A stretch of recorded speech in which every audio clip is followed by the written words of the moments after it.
circulator, and a scrub tech. The monitor records the data, the circulator helps get the supplies, and the scrub tech helps with procedures. And I found that this was related to nonverbal behavior because in a situation where the doctor is doing a procedure, he could be doing something and then all of a sudden something is going to change, and the look on his face, the facial expression will change from just, relaxed to concern. And everyone that is working in the group must be proactive and paying attention and listening to these nonverbal behaviors, because that means, oh no, I might have to change what I'm about to grab or what I'm about to do. So it's really important.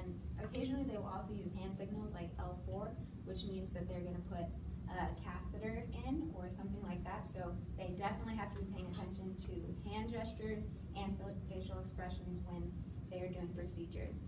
Some other key listening strategies that are important as a CBT is asking yourself, what's in it for me? And this is really important because what's in it for me means even though something may be repetitive or boring or you're uninterested, you have to find a reason to pay attention. You have to find something that's worth it to listen to. And this is super important because people's lives are on the line. They're doing heart procedures. They're, people are, under the knife. And if you are not paying attention, you could miss something that is so important. And if, they're about to put a pacemaker in, but something completely changes and they have to put a stent in, it could completely mess up the entire procedure and kill the person potentially if they're not paying attention and finding the reason to listen. They cannot get distracted and not pay attention to what's going on, because the what's in it for me is the people's lives are on the line.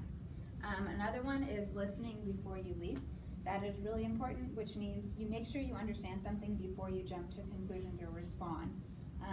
And it gives you time to adjust your reaction so you're not just like blah, blah, blah, blah. And as a CBT, this is really important because my stepdad told me that sometimes the doctor will be doing something and the technologist may not actually agree with what they're doing, but because the doctor has the power, they can't just be like, you're not doing that, right?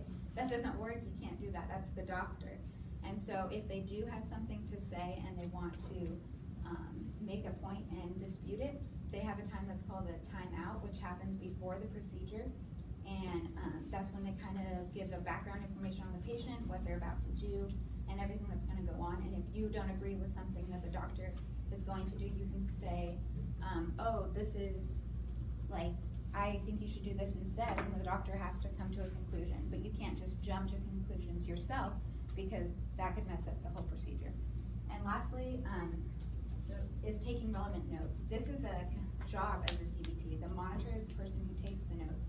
They take notes that are relevant, and it's on a template, and it's on a computer. They type in words, it'll process it, and it's very easy to understand. So taking relevant notes is when you take notes that are not just anything and everything. It's groups that are useful and specific and will help everyone in the group and are easy to understand. It can't just be notes on end on end. You have to make something that's specific and easy to understand. So in this situation, this template that they use, can be used or read by the doctor, by the technologist, by the patient, or even insurance companies or something like that. They're able to use these notes to understand what is going on during each procedure and taking down everything the doctor is doing. And the next thing is listening strategies are also important in genders. When in a group work setting, all members contribute their listening skills and abilities to help achieve the common goal of the group. And within your group, you may notice some gender differences. Men tend to employ different listening styles that enables them to focus on information and the main points, while women tend to focus on the emotion. In the textbook, it claims that men tend to be more of the analytic listeners, and this type of listening requires critical listening skills and just able to analyze the information more clearly without having to put an emotion into the situation. They're more focused on listening to information pertinent to the task at hand.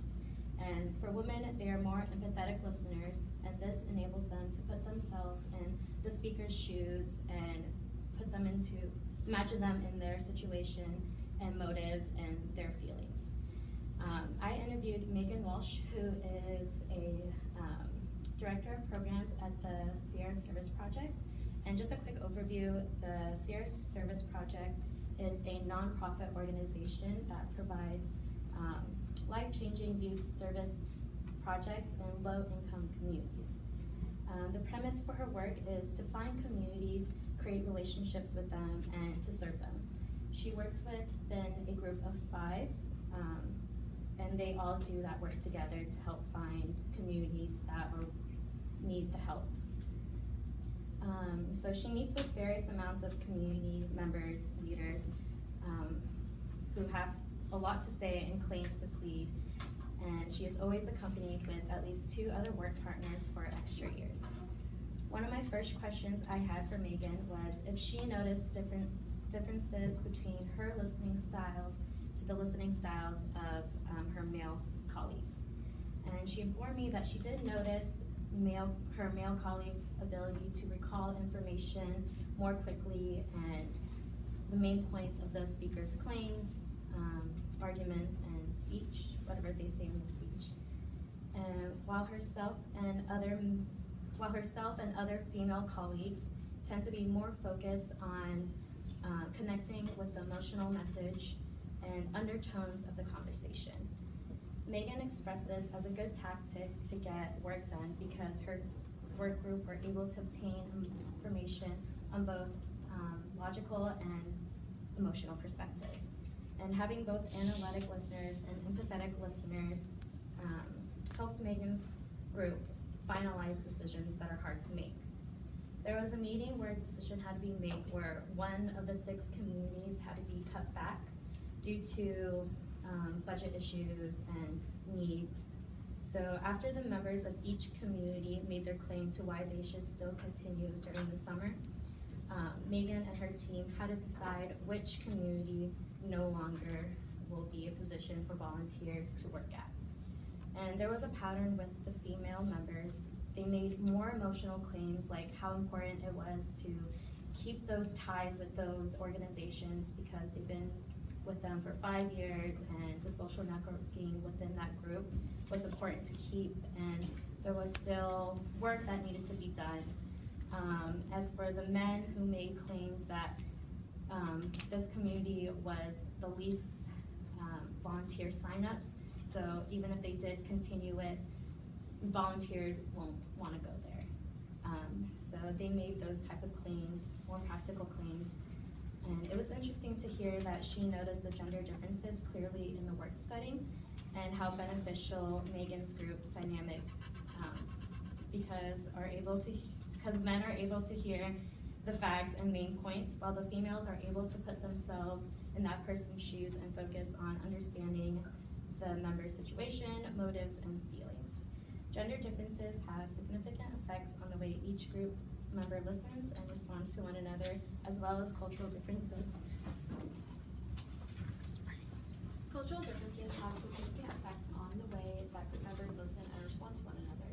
One study concludes that international students see U.S. students as less willing and less patient listeners than students from African, Asian, South American, and European cultures. English-speaking listeners may believe Japanese speakers are leaving out important information or being invasive. Japanese listeners may think that English speakers are over-explaining or talking down to them. I interviewed my mother about if she's ever had trouble communicating with people from other races and cultures, and she responded that she has been involved in instances where there's some kind of language barrier. She responded, if she happens to get her nails done, the women tend to be bilingual, and the primary language isn't English, so it makes it harder for her and her person to communicate well without someone getting offended. The new show, 13 Reasons Why, shows many different types of unethical listening. Unethical listening can be taken into many different forms. Listening behaviors that show no respect for the opinions of others, the purpose of criticizing the ideas of others, to humiliate others, or fake listening in order to gain social status. And that example, all those examples kind of remind me of high school. It was a tough time for me, and I realized that when people ask how you're doing or if you're okay, they don't necessarily care, they're just asking because they're curious. And I'm not going to get in depth of 13 Reasons Why, but it relates because it can cause cause a lot of anxiety and depression for kids. Selective listening is a type of unethical listening as well. Selective listening is when you focus on bits of information and you present it to you and you disregard some parts of the message. Everyone uses selective listening or has used selective listening at least once in their lives.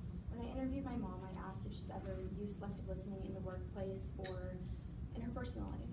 And she says she doesn't use it in the workplace just because she tries to be efficient and maintain those close relationships with coworkers.